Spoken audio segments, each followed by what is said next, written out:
Myanmar में भूकंप के झटके थाईलैंड तक महसूस किए गए। बैंकॉक में इसका सबसे ज्यादा असर दिखाई दिया। नेशनल सेंटर फॉर सिस्मोलॉजी के मुताबिक पहला भूकंप सुबह 11:50 पर आया, जिसकी तीव्रता 7.7 मापी गई। इसके बाद दूसरा झटका दोपहर 12:02 पर आया, जिसकी तीव्रता 7 मापी गई। आइए जानते हैं कि आखिर भूकंप क्यों आते हैं। पहले बात करते हैं म्यांमार में आए भूकंप की। म्यांमार में आए दोनों ही भूकंप के झटकों का केंद्र जमीन से 10 किलोमीटर गहराई में था।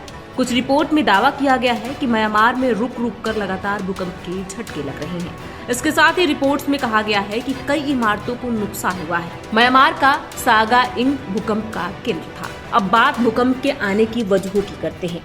पृथ्वी की संरचना 7 बड़े भूखंडों में बटा हुआ है, जैसे भारतीय ऑस्ट्रेलियाई भूखंड, उत्तर अमेरिकी भूखंड और अफ्रीकी भूखंड। इनके नीचे की चट्टानें ज्यादा दबाव में रहती हैं। जब यह दबाव एक सीमा से ज्यादा हो जाता है तो चट्टानें एक दूसरे से टकराती रहती हैं, जिसकी वजह से हर साल अलग अलग देशों में भूकंप आते हैं। कई भूविज्ञान विशेषज्ञों के मुताबिक हमारी पृथ्वी टेक्टोनिक प्लेटों पर स्थित है।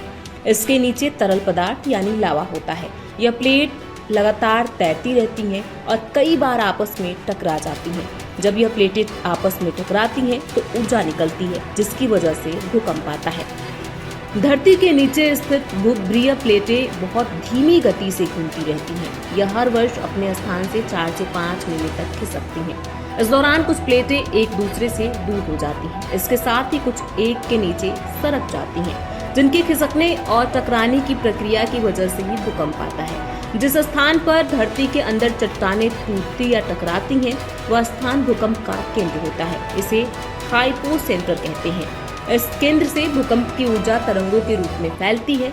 तरंगों के धरती के सतह तक पहुंचने पर कंपन महसूस होता है। जिस स्थान पर यह ऊर्जा सतह को काटती है उसे एपी सेंटर कहा जाता है। यह स्थान भूकंप के सबसे नजदीक और यहाँ पर प्रभाव पड़ता है।